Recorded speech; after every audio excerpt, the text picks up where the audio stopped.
नमस्कार मंडळी. अवघं 10 किलोमीटरचं अंतर कापून आम्ही रक्षमला पोचलो. इथे पोचेपर्यंत दुपारच झाली होती आणि सगळ्यांना खूपच भूक लागली होती. म्हणून पोचल्यावर लगेचच सामान ठेवून आम्ही इथे जेवायला बसलो. चपाती चपाती चपाती कितना चाहिए चपाती? 5 बोल देते हैं 5 दे दे. तुम्हाला आता आहे ना, सध्या आहे का एक सध्या आहे. हे हाय. थोडा एक दोन तासाच्या ब्रेकनंतर आम्ही निघालो आहे आमच्या रस्टिक पॅराडाईज ह्या स्टेमधून. सो हा आहे रस्टिक पॅराडाईज. सो आम्ही इथे आल्यानंतर थोडं एक्सप्लोअर केली प्रॉपर्टी. जे प्रॉपर्टीची को ओनर आहे त्यांनी आम्हाला थोडं प्रॉपर्टीबद्दल माहिती दिली. आम्ही थोड्या प्लेसेस एक्सप्लोअर केल्या आणि त्यानंतर आम्ही आमचं लंच केलं. लंच केल्यानंतर आम्ही हा विचार केला आहे की काही आम्ही ठरवलं आहे कोणत्या कोणत्या प्लेसेसला आम्हाला आज व्हिजिट करायचं इथे रक्षमला आणि कोणत्या कोणत्या प्लेसेसला उद्या आम्ही व्हिजिट करणार आहोत.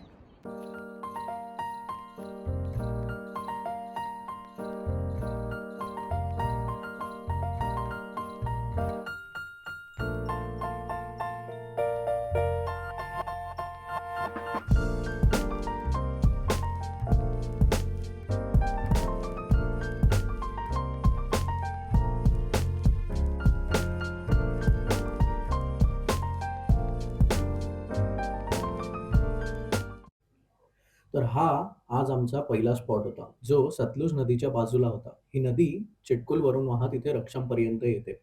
ह्या लोकेशनवरती आम्ही भरपूर फोटोज आणि रील्स बनवल्या होत्या. जर तुम्ही त्या रील्स पाहिल्या नसतील तर नक्कीच आमच्या इंस्टाग्राम चॅनलवर भेट द्या आणि चेक करा. वातावरण भरपूर छान झालं होतं मित्रांनो. आणि तेवढ्यात आम्हाला हा राजेश नावाचा एक छोटा गाईड भेटला होता जो आम्हाला पुढे एका लोकेशनवरती घेऊन चालला होता ज्याचं नाव होतं मिडोस.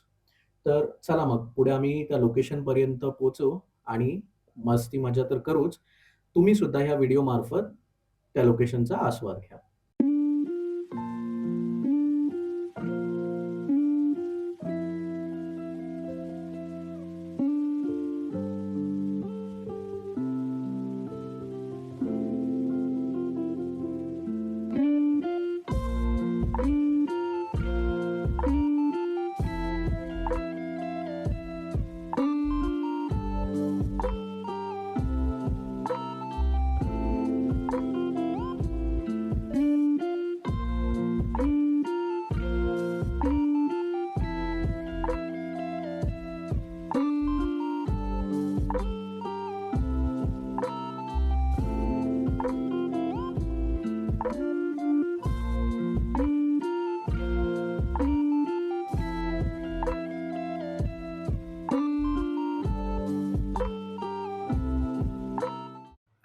मिडोसमधून फिरून झालं होतं आणि संध्याकाळी झाली होती.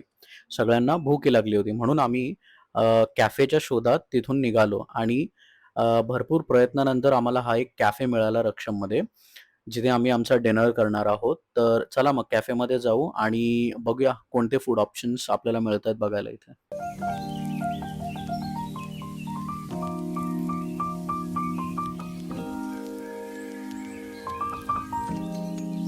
कॅफेचं वाईब चांगलं आहे.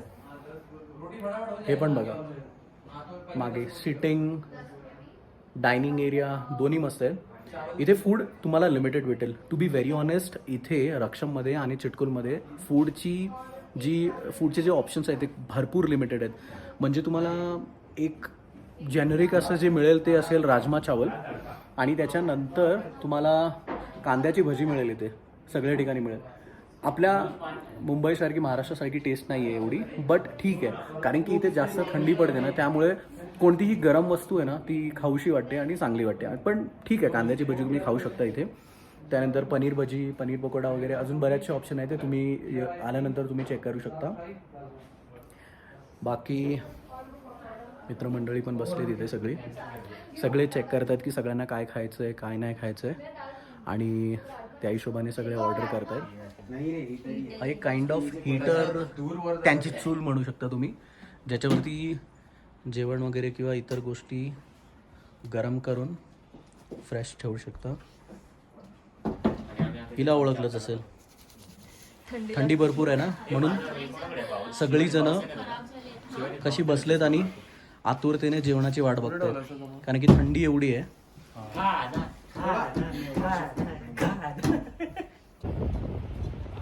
हॅलो, नवीन एक दिवस, सेकंड डे रक्षममध्ये.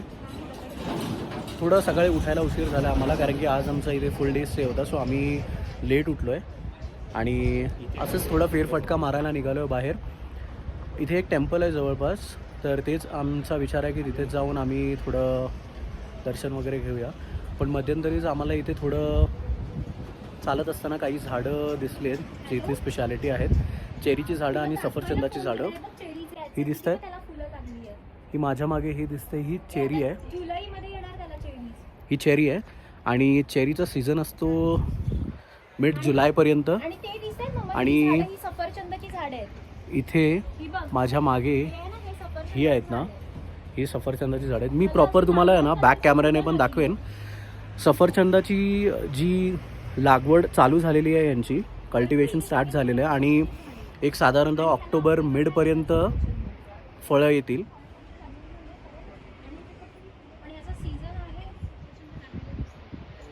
जस्ट हमें एक इन्फॉर्मेशन चाहिए था कि रक्षम के बारे में, यहाँ का सीज़न क्या होता है. सो थोड़ा बहुत कुछ आप बता सकते हैं. यहाँ का जो मेन जो फसल है यहाँ होता है ओगला और फाफरा से, जो एंशियंट टाइम से चला आ रहा है, दादे परदादे के ज़माने से, मतलब उस टाइम से. ओके हाँ जी, और 500 ईयर्स पहले से ओके चला आ रहा है. ओके तो अभी तो ऐसा है कि सर एप्पल ऑर्चर्ड यहाँ पे बहुत है, और ऊपर से यहाँ आलू मटर. ओके हाँ जी, बाकी ये ओगला फाफरा जो जब सीज़न होता है तो इसका सीज़न होता है सितंबर में सर. ओके ओके तो सितंबर में यहाँ पे पूरा ये जो ये ब्रिज के पार वाला एरिया है ये सारा पिंकिश हो जाता है सर. पिंक कलर का फ्लावर लगता है इसमें बकवीट में ना सर. ओके हाँ जी, तो ये पिंकिश हो जाता है पूरा. बाकी स्नोफॉल ऐसा है एनम साल के एंड में, मतलब अक्टूबर एंड नवंबर के बाद स्नोफॉल स्टार्ट हो जाती है सर. ओके. हाँ जी. तो मतलब यहाँ पे अगर किसी को आना है बाहर से, आउट ऑफ हिमाचल, हाँ जी. तो बेस्ट टाइम विजिट यहाँ पे कौन सा होगा, जो थोड़ा स्नो भी एंजॉय कर सकता है. यहाँ का वेदर जो आप बोल रहे हो कि पिंकिश वेदर भी होता है पूरा, तो कौन सा बेस्ट टाइम होगा यहाँ पे सर आने आप बेस्ट टाइम अगर आपको ग्रीनरी देखनी है यहाँ की, हाँ हाँ, तो आप आ जाओ अगस्त मंथ में, अगस्त क्योंकि में. पूरा ग्रीन हो जाता है पूरा ना. ओके. जो है बकवीट लगता है उसमें ओके, pink हो ओके. जाता है. ओके बाकी अगर स्नो देखना है सर आप अप्रैल में चले आओ. थोड़ा अप्रैल उस में. टाइम रोड भी मतलब ठीक हो जाता है ना सर. Okay okay. हाँ जी. बट जैन और फेब में कैसा जनवरी पूरा, में थोड़ा रिस्क रहता है सर. रिस्क रहता है. हाँ, वो आप अपने रिस्क पे आ सकते हैं कि हाँ, बिकॉज कहीं रोड फंस भी गए. जैम रहेंगे हाँ जी, पूरा हाँ जी, स्नो जैम एंड रहेगा ऑल सर. से. ओके हाँ जी. ओके फिर ऊपर से एवलांच आते हैं फिर यहाँ पे. Okay okay. और यहाँ पे एप्पल मतलब कैसा सेल भी होता है आउट सेल ऑफ, होता है सर. मतलब हिमाचल से बाहर भी जाता है, हाँ जी, एक्सपोर्ट भी होता मुंबई है तक जाता है सर. मुंबई तक. यहाँ से ओके जाता है. हाँ जी, ओके जाता ओके. है. किन्नौरी सेब किन्नौरी से. Thank you sir, thank you sir, for your thank you. Information. Thank you, sir. Thank you. Nice to meet you.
हे रक्षमचं जे गाव आहे ना, त्यांचं हे टेम्पल आहे, हे लोकल इथलं टेम्पल आहे.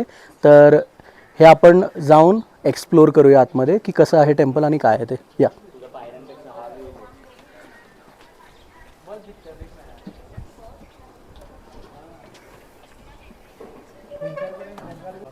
भलं मोठं असं मंदिर आहे आणि भरपूर जुनं आहे मंदिर. हा जो मधला तुम्ही हा एरिया बघताय, इथे यांचा मेन जो पालखीचा लोकल जे आहेत इथले, त्यांच्याकडून आम्हाला हे कळालं आहे की वर्षातून 2 वेळा इथे पालखी महोत्सव होतो आणि पालखी नाचवली जाते. सो या ठिकाणी इथे पालखी वरती ठेवून सगळे त्यांचं पूजा वगैरे विधी वगैरे करून इथे नाचवली जाते आणि इथे हा पूर्ण जो एरिया आहे इथे माणसं सगळी जमा होतात. एकदा तुम्ही झूम करतो, नक्षीकाम बघा. हे बघा, हे ड्रॅगन साईडला हे सगळं वूड कार्विंग बनवलेलं आहे. इथे माता लक्ष्मी इथे आणि विष्णूंचं इथे नक्षीकाम केलेलं आहे. त्यानंतर हा जो मधला पॅसेज आहे ना, हा भरपूर मोठा आहे. साधारणतः एक 100 ते 200 माणसं एका वेळेला जमू शकतील एवढा मोठा एरिया आहे. हे पाहून घ्या यांचं ॲक्च्युअल जे मेन मंदिर आहे. पण एक बाब अशी आहे की या मंदिरामध्ये फक्त इथले जे लोकल माणसं आहेत ना तीच जाऊ शकतात. बाहेरून जे पण ट्रॅव्हलर्स किंवा टुरिस्ट येतात ना त्यांना अलाउड नाही आहे. हे बघून घ्या, हा मेन दरवाजा आहे इथल्या मंदिराचा आणि हे वरचं यांचं घुमट आणि वरचं छत जे छप्पर आहे ते पण बघा. भरमस्त म्हणजे ही अशी मंदिरं आहेत ना फार दुर्मिळ उरलेली आहेत.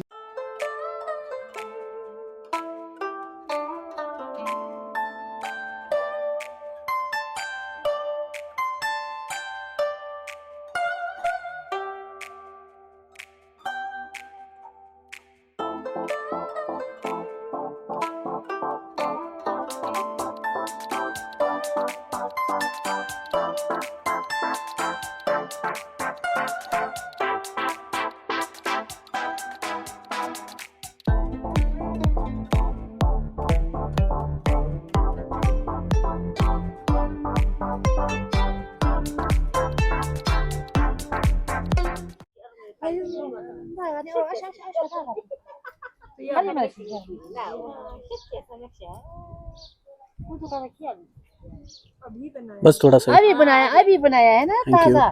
जो आप यहाँ का लोकल लैंग्वेज है वो उसको क्या बोलते हैं? लोकल लैंग्वेज जो आप किन्नौरी किन्नौरी.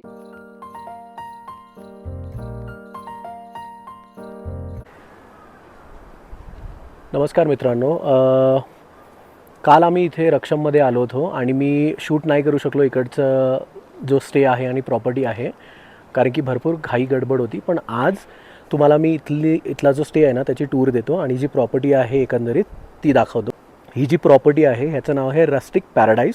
सो इथे आमचा स्टे आहे 2 दिवसासाठी, कालचा आणि आजचा. सो आजचा शेवटचा दिवस आहे. सो प्रॉपर्टी दाखवतो मी तुम्हाला. सो हे इथे लेफ्ट साईडला आहेत ना, हे असे 4 कॉटेजेस आहेत. सो हे 4 कॉटेजेस सिंगल डबल बेडमध्ये अवेलेबल आहेत आणि ह्या साईडला टेंट्सची फॅसिलिटी आहे, प्रीमियम टेंट्स. सध्यासाठी टेंट त्यांचे रेडी नाही आहेत, टेंट बनत आहेत, त्यांचं काम चालू आहे. म्हणून आम्ही हे 4 जे कॉटेजेस आहेत ते आम्ही 4 कपलने घेतलेले आहेत. हा आमचा कॉटेज आहे, फर्स्टवाला आहे आणि हे बाकी 3 बाकी फ्रेंड्स आहेत त्यांचे. हे जे दिसतं आहे तुम्हाला हे त्यांचं किचन आहे. इथे अशा सिटिंग एरियाज पण त्यांनी बनवलेले आहेत. हा जो मी मगाशी मेन्शन केला ना, हा एक एरिया आहे, आतमध्ये डायनिंग स्पेस आहे. डायनिंग स्पेसमध्ये ना ही अशी छोटीशी सिटआउट एरिया आहे आणि या छोट्याशा सिटआउट एरियामध्ये बसून आपण जेवण करू शकतो. इथून अगदीच आपण जर पुढे गेलो ना, हा इथे पण त्यांचा असा एक टेंट इन फ्युचर ते लोक प्लॅन करतात. त्याच्या बॅक साईडला वॉशरूमची फॅसिलिटी अँड ऑल ते सगळं आहे. इट इज स्टील पेंडिंग आणि वर्क इन प्रोग्रेस आहे. अगेन ह्या साईडला सिटआउट एरिया आहे, बसून तुम्ही नाश्ता, लंच, तुमचं जेवण वगैरे सगळं प्लॅन करू शकता जे हवे ते. अँड लाईक आय मेन्शन की इथे टेंट फॅसिलिटीज पण आहेत. थोडंसं पुढे आल्यानंतर यांचे इथे अजून एक छोटा आणि एक मोठा प्रीमियम टेंट आहे. टेंट सर्व्हिस अजून यांची चालू नाही आहे, त्याच्यावरती त्यांचं काम चालू आहे. इथे इथल्या लोकल लोकांची शेतीची कामं चालू आहेत. बटाट्याचं पीक इथे घेतलं जातं आणि इथून जिथून आपण आलो तिथून जस्ट बाजूला असा हा एक रस्ता आहे. हे फेन्सिंग इथे हवा भरपूर चालू असते त्यामुळे ते पडलेलं आहे. जर आपण इथून थोडंसं पुढे आलो ना ह्या एरियामध्ये, लुक ॲट दिस. एकदम नॅचरल आणि नैसर्गिकरित्या 4ही बाजूंनी मोठ्या मोठ्या दगडांनी वेढलं आहे ह्या जागेला. आणि इथे मधी ही जी जागा आहे ना एकदम अमेझिंग. त्यांनी मस्त आहे ना वुडन लॉक साईडला टाकलेत, तिथे आपण बसू शकतो. टेबल चेअर आणि मध्ये आहे ना मस्त शेकोटी वगैरे कॅम्पफायर बॉनफायर करून आपण इथे हा एक सिट आउट एरिया आहे. आणि रात्री तर हा एरिया एवढा छान वाटतो ना. आग आहे समोर पेटलेली आणि 1-2 लाईट्स पण यांनी इथे लावलेल्या आहेत. ऑसम एक्सपिरियन्स आहे इथे. आम्ही हा एरिया एक्सपिरियन्स करणार आहोत आज रात्री. सो आज रात्री आम्ही इथे बसून इथलं पण शूट मी तुम्हाला दाखवेन. आणि एक अजून आहे, जसं आपण इथून आलो ना, जस्ट बाजूला वरती जिना आहे, स्टेप्स जातात, पायऱ्या, आणि वरती पण त्यांनी एक स्पेशल टेंट बांधलेला आहे.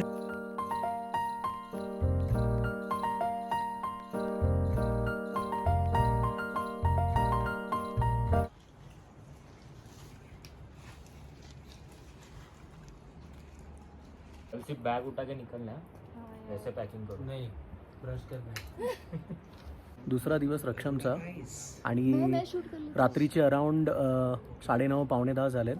आणि ह्या दिवसाचा एंड शेवट आम्ही असा करतो की आम्ही सगळे शेकोटीजवळ बसलो आहे आणि थोडं ती थंडीची जाणीव कमी करण्याचा प्रयत्न करतो. कारण की थोडं शेकोटीचा एवढा फरक नाही आहे, बिकॉज थंडी इथे भरपूर जास्त आहे. तरी पण एक हातपाय जे थंड आणि नरम पडलेत ना, ते थोडे शेकवतो आहे.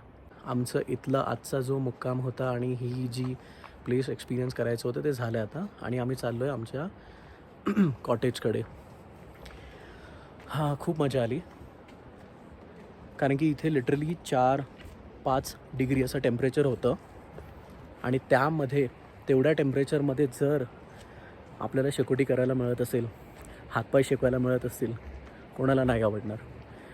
मस्त गरमागरम आम्ही जेवण केलं आणि तिथे गेलो आम्ही शेकोटीजवळ, हातपाय शेकवले, थोडी गरमी घेतली अंगामध्ये आणि quickly we are heading towards our cottage. कारण उद्या सकाळी लवकर उठायचं आहे आणि POसाठी बस पकडायची आहे.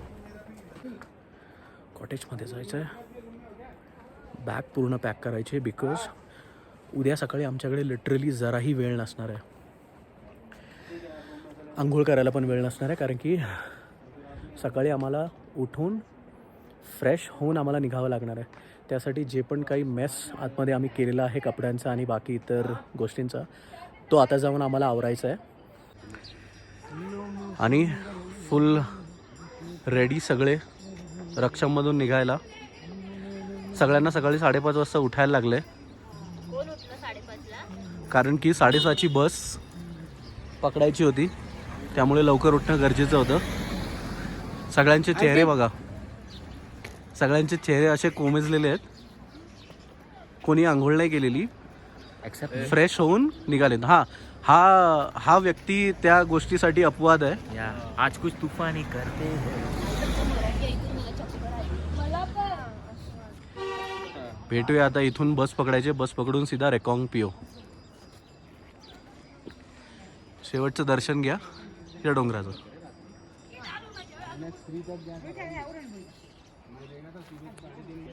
गर्मी